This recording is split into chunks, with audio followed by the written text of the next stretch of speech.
Hey guys, இன்றைக்கி கிச்சனில் என்னுடைய ஃபேவரட்டான பூண்டு சட்னி தான் செய்ய போகிறேனே. டேஸ்ட்டு சூப்பராக இருக்கும். இவங்க எல்லோரும் ஒரு மெனு கார்டு கொடுத்தாங்களா, அதெல்லாம் செல்லாது. இன்றைக்கி எனக்கு டேஸ்ட்டாக நாக்குக்கு கொஞ்சம் காரமாக வேணுன்றதுனால இந்த பூண்டு சட்னி தான் செஞ்சிடேன். 4 வரமிளகா 6 வரமிளகா, உரிச்ச பூண்டு ஒரு கைப்பிடி அளவு, 2 வெங்காயம், தேவையான அளவுக்கு உப்பு, நல்லா வதக்கிட்டு ஆற வச்சு அரைச்சிட்டு அதுக்கு ஒரு தாளிப்பு கொடுத்துட்டோம்னா நல்லா கமன்னு வாசனையோட டேஸ்ட்டான பூண்டு சட்னி ரெடி ஆகிடும். இட்லியோட தோசைக்கு சூப்பராக இருக்கும். கண்டிப்பாக ட்ரை பண்ணி பாருங்கள். இது என்னுடைய one of the favourite chutney கூட சொல்லலாம்.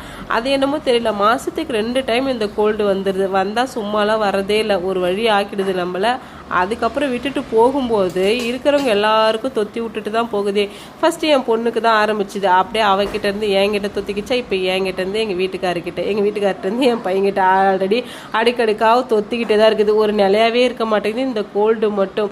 கொஞ்ச நாளைக்கு குரல் கடாமுடான் தான் இருக்கும். கொஞ்சம் அட்ஜஸ்ட் பண்ணி கேட்டுக்கோங்க. எனக்கே கேட்க பிடிக்கல தான். நாளைக்கு பார்க்கலாம். Tata, bye bye.